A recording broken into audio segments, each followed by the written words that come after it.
Have you seen postings from the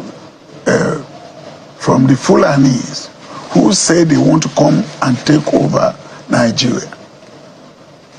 Have you heard the governor of Benue, Bauchi, who said they have invited all Fulanis to come to Nigeria? Have you? And they say all they do is monetize. So I believe, unfortunately, it's my personal belief, that Nigeria should split.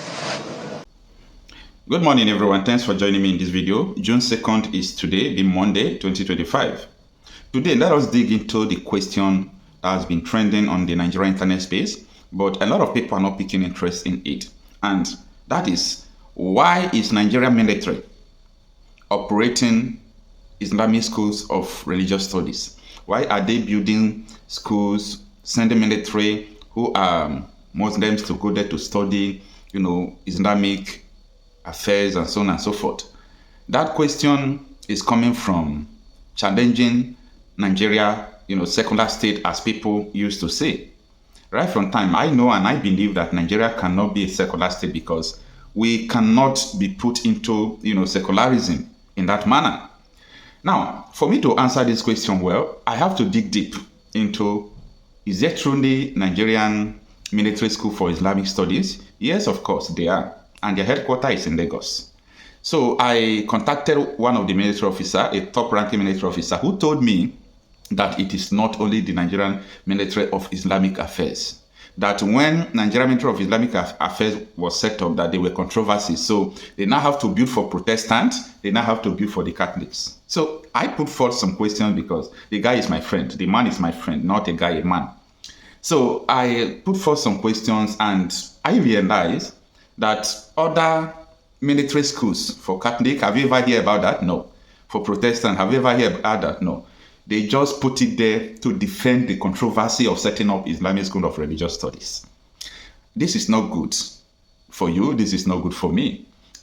About 4 days ago, I published a video that DSS, Department of State Service, a security intelligence unit under, National Security Advisor, built Islamic School for Religious Studies. For what purpose? And the information coming to me today is that police are planning to build theirs. The question is rising, what has, Islamic studies has to do with bringing security to the people? And my attention was drawn to the purpose of Boko Haram, ISWAP, Mahmuda, or this terrorist group.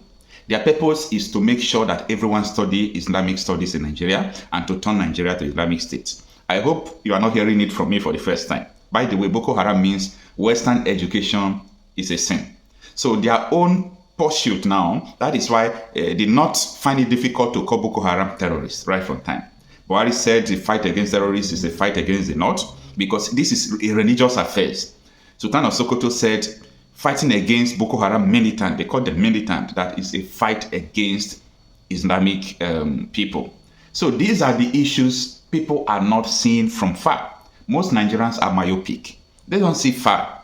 They don't understand what is happening around them.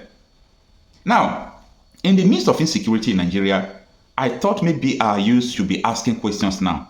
Why is it that these people fail to tackle insecurity? Why are they supporting terrorism? Why are they importing terrorists into the country? Someone like Bala Mohammed, governor of Bauchi State, right? He admitted this on Chinese television, a national television. A governor came and said that they are importing Fulanis from around the globe, that Fulanis are global citizens. And these people are coming with arms and everything, that they are raising finance for that. A whole country, they saw it, they kept quiet. It's not everyone that will see such a thing and continue to keep quiet. And DSS is not trying this man. DSS is not trying Alimodu Sherifu from Boko Haram and give Boko Haram member commissioner of religious affairs, a terrorist group. All these people, they are just gambling the destiny of people in Nigeria. They have a destination. They have a very good destination for them, not for everyone. And that is why I find it difficult to believe or to entertain thoughts from people when they are talking about this country should be one. No. There is nothing that will make us to be one. Because if Nigeria can't have Nigerian army with that division of other people should go and study Islamic study, it doesn't make sense. And that is why I continue to tell people that all these things they are doing today, it is going to hurt their children tomorrow. Yeah, it is going to hurt your children tomorrow because the background is being laid. Sometimes, if you know anyone who is a military chief or head or retired, try to sit with them, let them talk to you. A lot of them, I do talk to them, they will just tell you many things that are going on in Nigeria. Security operatives, they have first-hand information of what is going on in Nigeria. Anyway, I want you to understand the details of what I'm saying more in this video. Have you seen postings from the Fulanis who say they want to come and take over Nigeria? Have you heard the governor of Benue, Bauchi, who said they have invited all Fulanis to come to Nigeria? Have you, and they say all they do is monetize. So I believe, unfortunately, it's my personal belief, that Nigeria should split. It's going to be, it's a hot cake discussion because many people are paying lip service. We are still far. The heading you put on earlier was that unity beyond tribal lines. I do not believe that we have a tribal problem. What we have is a religious problem. And that religious problem can be given in just 2 or 3 examples. There's Boko Haram. What are they about? They want to dip the Quran in the ocean. From time they wanted to Islamize Nigeria, including our former president, who it is public knowledge in the public space that he was the chairman or the negotiating personnel for Boko Haram, although he quickly denied. But what has come out of it? What did our Muslim leaders say when, what was her name, Dorothy in Sokoto? The girl that was killed in Sokoto? Yeah. What did they say? Nothing. We need to first solve our religious problem, remove religion. Deborah, you should say. Okay, Deborah, yes. There's a case in Maiduguri. Why would a man that was defending himself was told to run away? Why was that? Because a sect wants to take over the religion in Nigeria. What happened in, was it Ekiti, where in a church, they went there and killed people. So the problem we have is religion, and it has to do with Christians, pastors who can't talk, who do not have the liver to talk truth, to not just power, to religion. There are people in the north who preach every day that the rest of us are infidels. So, but is it a function of, or is it a malfunctioning of democracy, the religion or religious question? The religious question is a function of greed. But the question is, well, of course, it's your opinion. Yes. We'll put it out there. It's not the opinion of the station in that sense, because we're one indivisible nation, and the Constitution is very clear on our unity in that sense. But let's even piggyback on that. people have also argued that going our ways or our separate ways in that sense doesn't necessarily mean that we are going to be able to resolve our problems, because some of these problems are beyond endemic. So let's even say, come down south, even within states, you can see that, dichotomy. Then you will now know, oh, I'm from this ethnic nationality as against this ethnic nationality. Look at what is going on in Rivers. We can go on and on. So do you think that division is really an answer if we want to take it to that extreme? That is not a conversation in that sense. How would that even solve any problem? Okay, first, the biggest problem again is religion. We can resolve ethnic divisions. Pa Adebanjo died recently, and people came to Ijebu and they were singing Ijebu anthem. They want Ijebu state. And that Ijebu state will leave the Ekpas. So the problem will always be there. All we need to do is discussion. But in the case of religion, where one religion says, take the Quran or I kill you. So let's posit it, extremists of that religion. Yes. Because we have a lot of wonderful Muslims. Our president is a Muslim. Shatima Device is a Muslim. I can go on and on with a list of Muslim leaders in that sense, whether they're from the north or the south. So we're talking about extremists in this sense. Is that correct, sir? But they have not been able, the moderate ones have not been able to call the extremists in Nigeria to order. But even if we, if that question were to be debated to a logical conclusion of national unity and there's a consensus reached on that, the ethnic question will not be able to solve the more important question of where we're headed as a region in that sense of the word, because you've just talked about the Ijebu and the Ekpas. Now there's a clamor for the establishment of an Ijebu state. Yes. The more important question would be, where are we headed as a nation or nation state, and what is the approach to getting us there in terms of a system of government? That is the more important question. And then all the others, either be it religion or ethnicity, may be solved along the line. Have we reached that point where we're clear about how to get to where we're headed? I've lived in the United States for over 50 years, and there are many Nigerian tribes. You won't know, except that they all say we are Nigerians. It is when we return home that there's clamor. Personally, again, I believe we should go use, is it the Swedish or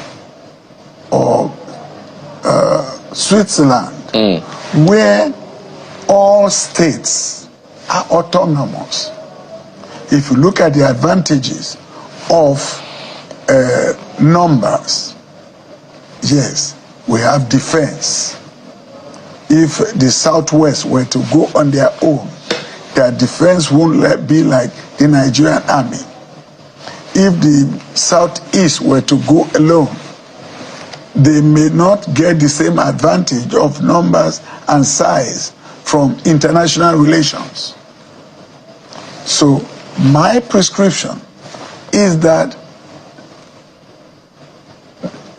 the zones should be made independent. So you're talking about restructuring. Restructuring. So let's build on that. I know that Lenesek Olusegun had raised this concern. Yes. In fact, under Muhammadu Buhari, I think it was the former governor of the Kaduna State, Nasser El-Rufai, yes, that led a committee on restructuring. In fact, it was so funny because I don't know whether it became political in that sense, because all of a sudden we seem not to know what restructuring means anymore.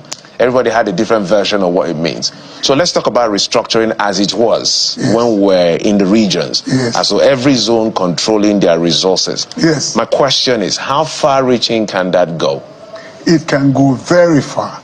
Have you ever asked why it is that the Constitutional Conference of 2000 during former President Goodluck Jonathan? Yes. Why National Confab. The National 2014. Confab.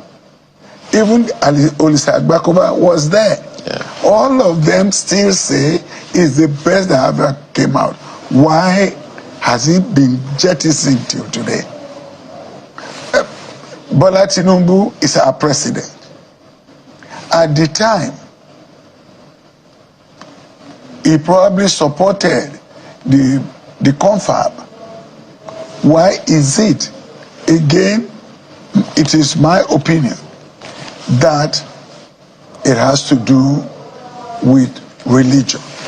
So you're saying now, from your opinion and on good authority to the effect, because the question I wanted to ask, why is it difficult to restructure Nigeria even when there's an overwhelming clamor that may be our path to peace and prosperity? Why do you think it's hard? Because you are, by your age, you are one of our benefits of hindsight. Yes. You were there before we even became independent as a country.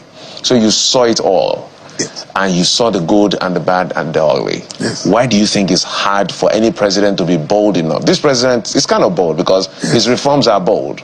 They are hurting. Everybody's feeling the pain, and we're all clamoring that this is getting too much. So it's shown some boldness in certain things. Why do you think he's not bold enough, at least yet, to say let's restructure? Because he needs the Hausa Fulani power to remain in the presidency. Because I would have thought the moment President Tinubu got to power, the first thing is to dust the confab and implement. But because there are interests that will not be served satisfactorily by the confab of, was it 2014? 2014, sir. 2014. It's all about interest. Bringing it forward. Why do you think most of our governors acquiesce to Fulani requests? I'm from Edo State. 14 people,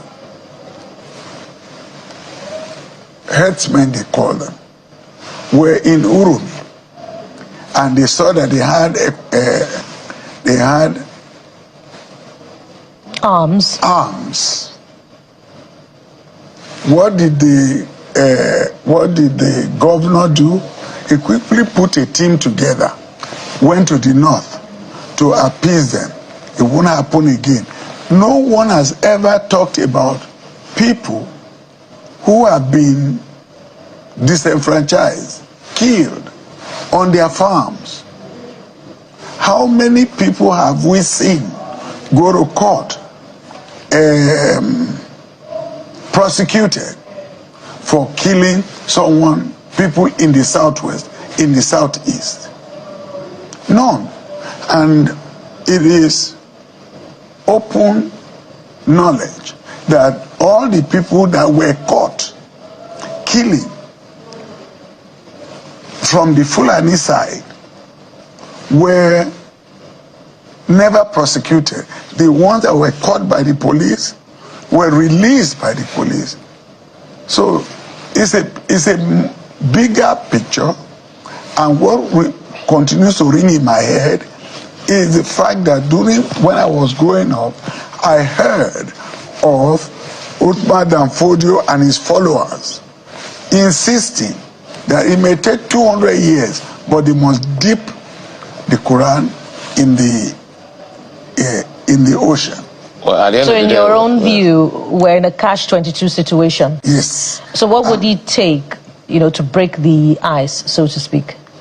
What it would take is either the Yugoslavian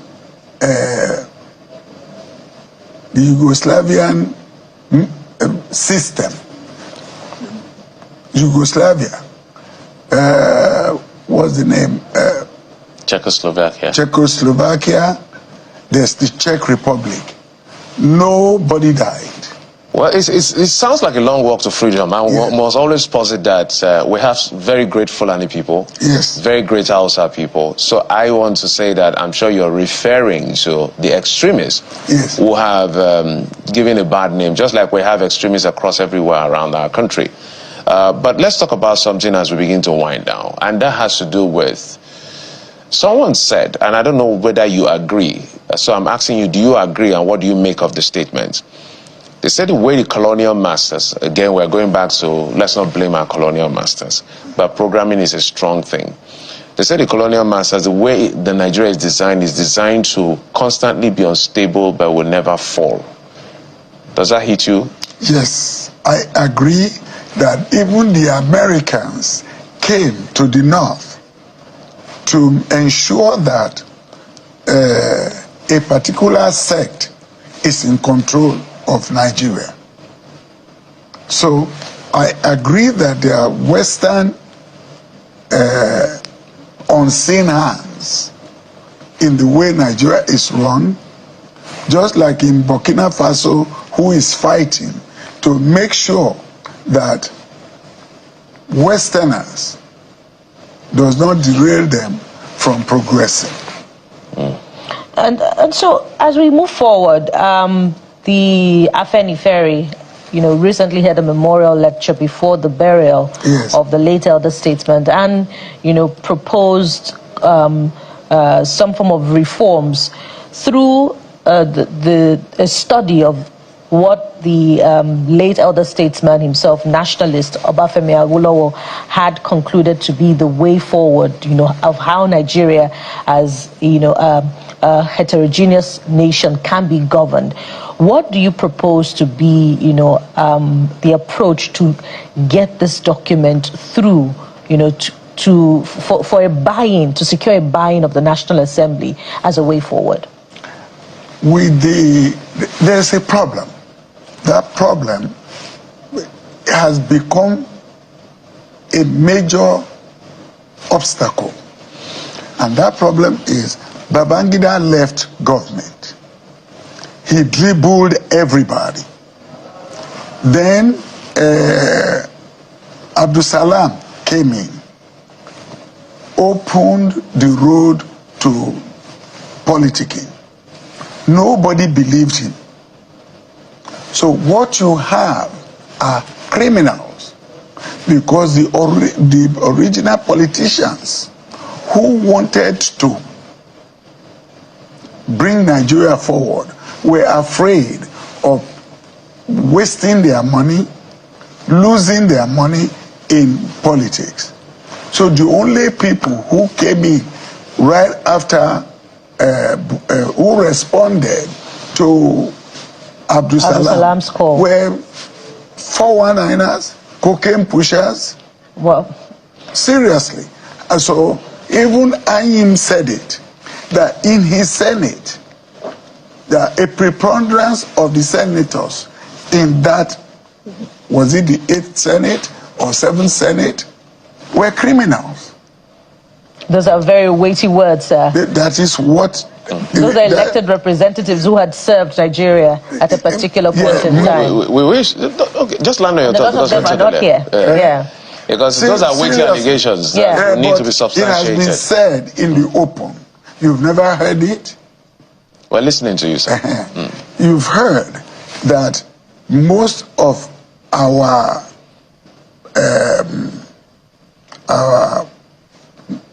legislators, without meaning to disparage anybody, take one of them and find out his history. Okay, I think that's a good place to anchor. But we must add, Jeffrey, that we must continue to have a sense of optimism as far as Nigeria is concerned, that indeed there must be a pathway forward where all of the federating units can come to a consensus about how Nigeria can move forward.